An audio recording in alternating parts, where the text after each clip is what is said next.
it's Emily and this is going to be my May wrap up. So May was actually my best reading month of the year so far. I ended up reading 13 books? Yeah, 13 books over the course of the last month.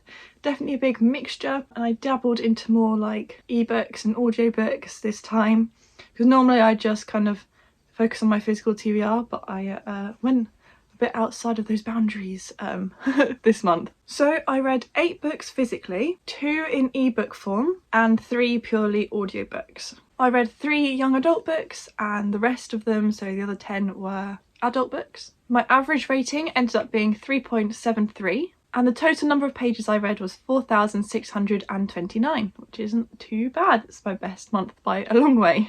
So with that, let's jump on into the 13 books that I read this month. So the first book that I picked up and read this month was Gallant by V.E. Schwab. I ended up giving this 4 stars. It's definitely not my usual pick. I'm definitely not a fantasy reader at all, but something about the synopsis of this really intrigued me, even though I had it wrong, but I still had a really good time. I got a little bit lost towards the end, because like I said, I'm not a massive fantasy reader, so when it was all kind of kicking off, I kind of got a bit confused. My poor brain can't handle that sort of stuff. It's a very, very beautiful edition, I must say. So in case you didn't know, this is about a girl, I can't even remember her name at this point, Olivia Pryor. She is an orphan, and all of a sudden she gets a letter at this like orphanage school, supposedly from her uncle saying, come live with us in Gallant, come home. But her mother's diary that she left her daughter, all it said inside was, you're safe as long as you're not in Gallant. But then she goes anyway, and it turns out this uncle has been dead for a long time, and her cousin is like, you shouldn't be here. And it kind of goes from there. I did enjoy it, and I will probably pick up more from V.E. Schwab. I have read her middle grade horror, the Cassidy Blake series, but I do own A Dark Shade of Magic, but I have never picked it up. I've owned that for a long time. But yeah, maybe I'll pick it up.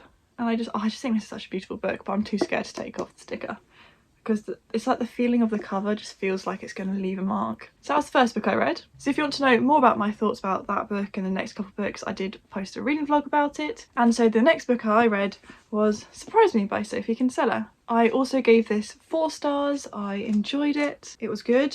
So this is about a couple. They've been together 10 years and then they realise that they could be married together for another like 70 years, and they're like, how do we keep it entertaining for 70 more years? And so they start this kind of like surprise challenge, but then they find out more secrets about each other as it goes along. I hope that makes sense. Yeah, it was good. I'm not gonna lie, I have forgotten majority of this, but I feel like it was just a good comfort read. I kind of know what I'm getting myself into when I read Sophie Kinsella. Like, it's just, like I said, a comfort read.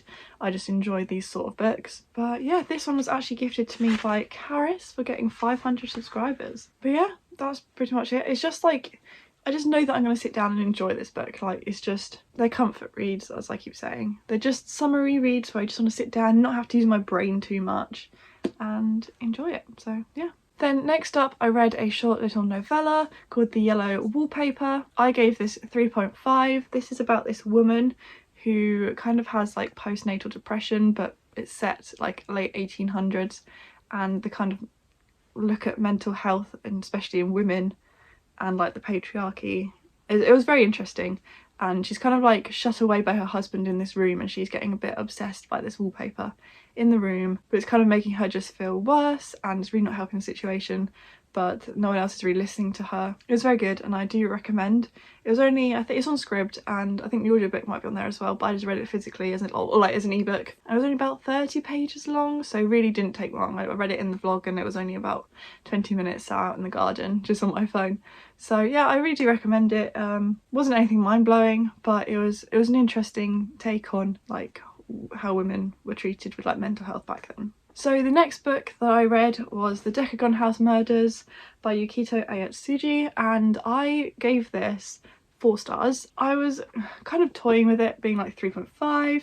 It was very heavily inspired by Agatha Christie's And Then There Were None, and I'm so glad I read And Then There Were None before reading all these kind of like closed circle murder mystery books. It's about this kind of society group at university. They go to this island where murders had happened, a big travesty, is that the word? Yeah, tragedy happened like 6 months prior. They kind of go back to this house, like the Decagon house, and stay there. They realise that people are going to be slowly hunting them down, or someone is hunting them down, and they don't know who. I think the big twist at the end, I didn't really see coming, and that's why I gave it 4 stars in the end, because I kind of was like, oh okay, this is actually quite interesting. Like the last section, if you know, you know. But it was nice to go through, and I like highlighted loads of things. I highlighted a lot of like references to other crime writers, because it was very heavily influenced of the golden era of crime, like Agatha Christie, Edgar Allan Poe, Sir Arthur Conan Doyle, that kind of group. But yeah, I do recommend this. It was fun. It was set in the 80s, I think, or like published in the 80s. So like I said, it's the Japanese cult classic mystery. It was good fun, and I will probably pick up more in the series. I wasn't vibing for it for a while, and then the twist did catch me. So I do like a book that makes me feel stupid. As much as I love figuring it out, like the satisfaction I get from that, I do like a book that makes me think like, wow, you didn't figure that out. Then I read 5 Years From Now by Paige Toon. This was given to me by my lovely friend Frances for a birthday quite a few years ago. Rachel, I think, had read it and said she really enjoyed it, binged it out really quickly. I did read it really quickly as well. I once again gave this 4 stars. It didn't feel any more special than that, like a 4.5. It was just kind of like a good, like same kind of vibe as the Sophie Kinsella. It was just a book that I could pick up and just, you know, you kind of knew what was going to happen. I was a little unsatisfied with the ending, I'm not going to lie. But basically this is about 2 friends, Nell and Van, and they kind of meet like 5-year intervals. For like 5 years they were kind of like not half siblings, step siblings. Like his mum was with her dad, but then things happened and they kind of like went apart, and they keep coming back every 5 years, and they kind of like, they think they're soulmates. It was just nice to see them across their whole lives, because obviously a lot of times with books you don't see their whole life.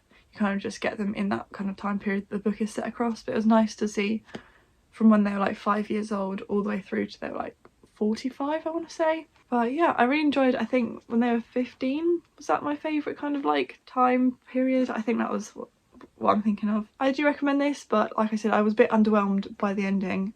I was a bit like, oh really? Okay.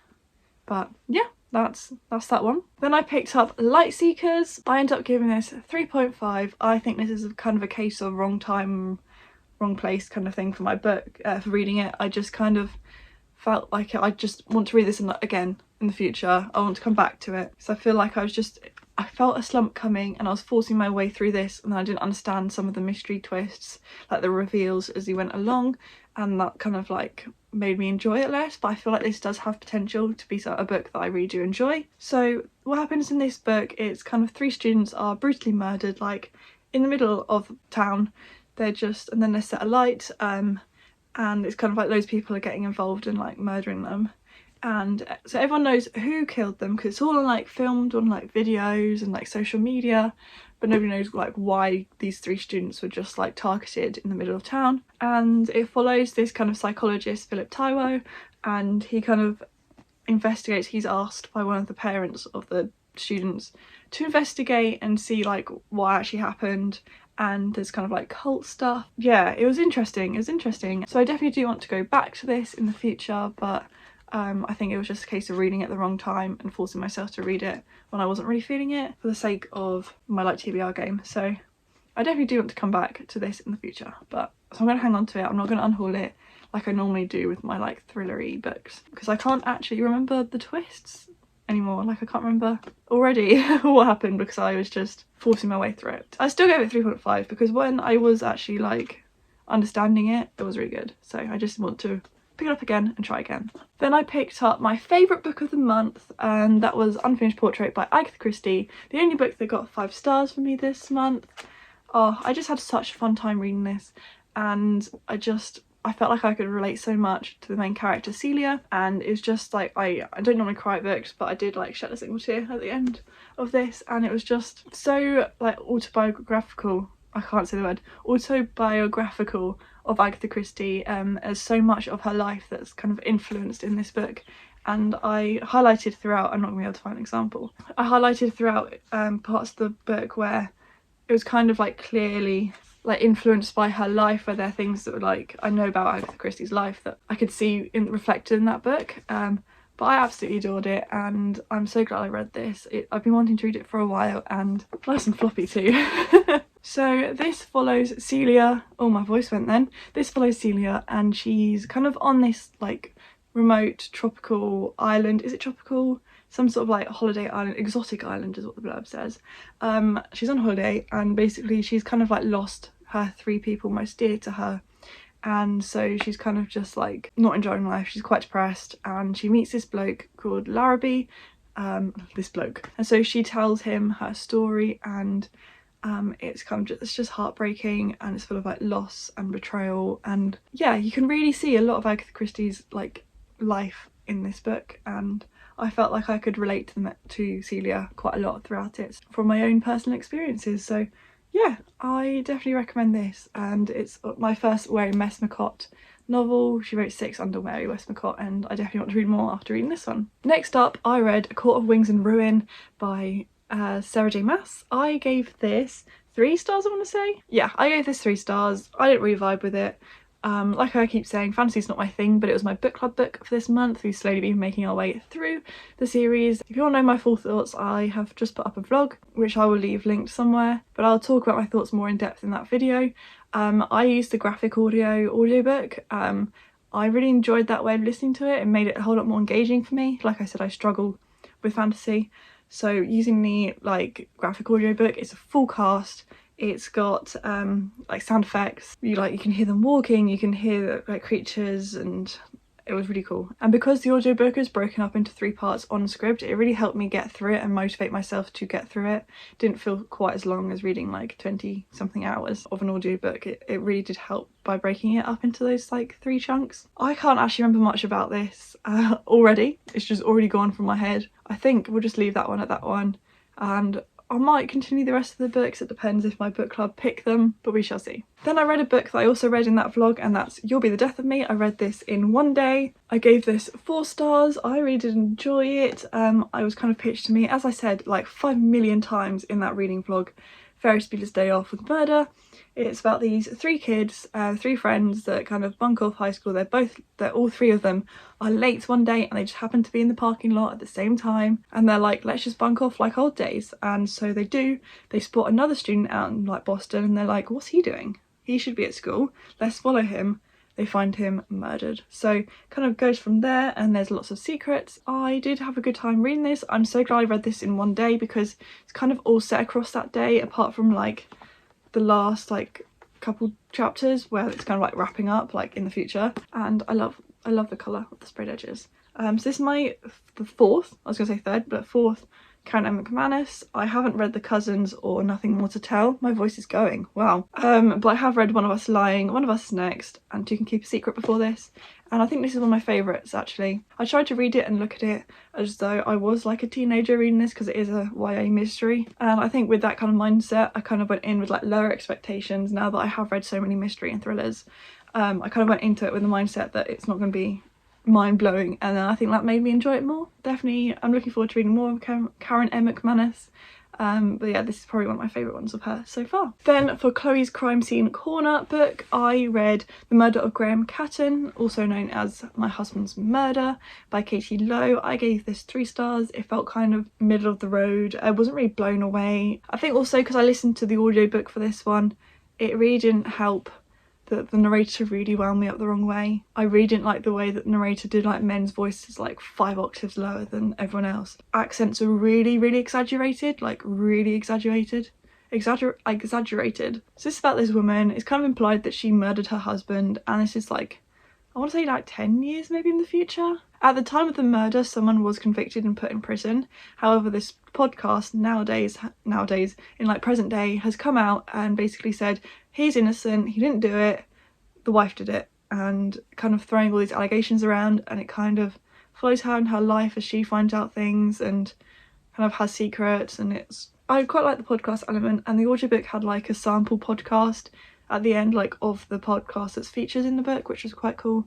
I don't know if that was in the physical book as well at the end, but it was nice to listen to that at the end. So yeah, but very middle of the road. I saw a few twists coming. I was a bit underwhelmed by others, and yeah, but it was an okay read. Then I read I Owe You One by Sophie Kinsella, another Sophie Kinsella, which I was given to by the lovely Rebecca, who is making a comeback on BookTube now. So I gave this 3. This is probably my least favourite Sophie Kinsella that I have ever read. A 3 is still an okay rating, but it was just didn't blow me away. I felt a bit underwhelmed by the story. This follows a character called Fixie Farr, She's a bit of a fixer really. She likes to fix things, solve problems, jump in and help people, always kind of like not sucking up to people, but like all like, oh yeah, yes, that's fine, absolutely, I'll do that for you, yes, blah, blah, blah, that sort of thing. She then saves this guy's laptop and really helps this guy in a cafe. She like saves him from disaster really, and he writes her an IOU. Then she cashes that in to help another friend that's come back, a kind of like ex-boyfriend of hers, and then disaster kind of happens from there, and it's a series of like IOUs, and it was kind of just her battling between, oh, B-reel's just gone off, let's do that quickly. I cannot for the life of me remember what I was talking about this, but yeah, like I said, it was probably my least favourite Sophie Kinsella that I've ever read. Just found it a bit underwhelming. I'm still going to keep hold of it because I do have all her books in like matching editions. Yeah, it was just kind of like meh. But like I said, with the other Sophie Kinsella and like the Page Toon book, it's very easy to read and you just can sit down, blast through it and kind of like not have to use your brain too much because you kind of know what's going to happen. You kind of know. That was my last physical book that I read this month. We've got 2 more to talk about. Next, I read a horror manga that I don't know how to pronounce, and my friend sent it to me and said you should read this.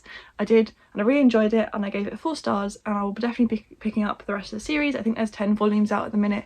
I only read volume 1. And yeah, so I looked at the reviews at first before like jumping into it because he just told me to read it, and I was like, okay, let me just see what it's about first. And all the reviews were like, this is so messed up, this is like ridiculous, blah, blah, blah. But I didn't read any of the ones with spoilers in, but like it's so, like it's crazy, it's so messed up. And so then I read the first volume and I was a bit like underwhelmed. I mean, I guess it hasn't really started yet, but all the reviews for that first volume were like, oh, this is going to be crazy. But there's a lot of torture, I think, involved. And I think maybe I'm just like desensitized because I read a lot of stuff like that anyway, listen to true crime. I think maybe it was also like the beginning, so maybe it gets worse. But I still really enjoyed it and I'm definitely going to be picking up more. Probably will read 1 or 2 more volumes this month in June. But yeah, I had a good time reading it and definitely will be picking up again. I just need to find my iPad because I prefer reading on my iPad than my phone, but I've fully lost my iPad and I don't know where it's gone. So that's what I need to find to continue reading the series. And then the final book I have to talk about is an audiobook that I listened to right at the end of the month, and that is The Stranded by Sarah Daniels. So I read this for the Dystopian Readathon that was being hosted this week, and it was kind of okay. I ended up giving it 3.5 because there were times that when I was reading it, it was really, really good. I was really hooked, really interested. And other times I kind of just like faded interested. I found that the pacing of it kind of really varied. It wasn't like, it would be like, oh, there's something really dramatic's happening, and then like a really kind of like chill, dull moment, and I kind of just lost interest. But then when the action was happening again, I was then really interested and really engaged. And then I kind of was just like, okay, it stopped again. I still enjoyed it. 3.5 isn't that bad from me. Yeah, so this is about a cruise ship. It's 90 years in the future. It's like 2094, I think, was the year it was set in. And for 40 years, these people have been kept on this cruise ship. There was like I think it was called like a virus war, disease war, something like that, happened across Europe, and people who were already on the cruise ship and they took in like extra people, they kind of escaped from Europe on this cruise ship and went across to America, which is now called the Federate States. It's like a breakaway of the United States. But they have kind of like rejected them, the same like, you can't come in. So they are literally stranded on this cruise ship and people are beginning to rebel. They're not happy with that, and it kind of just goes from there. There's a bit of a rebellion. That's pretty much it. I listened to the audiobook on Audible. I used like my credit on that for that this month. It was just kind of a bit like, it was YA. So I think I'm confirming that I'm not as into YA as I used to be, which is fine. Like, my tastes have changed. I think I just know that I'm moving out of YA. But yeah, that wraps up this video. Thank you very much for watching. If you made it to the end, I really do appreciate it. Please give it a like if you enjoyed, and subscribe if you're new around here. I really do appreciate each and every one of you. Let me know if you read anything exciting this month, or if you read any of the books that I have read. And I'll see you soon with a brand new video. Bye.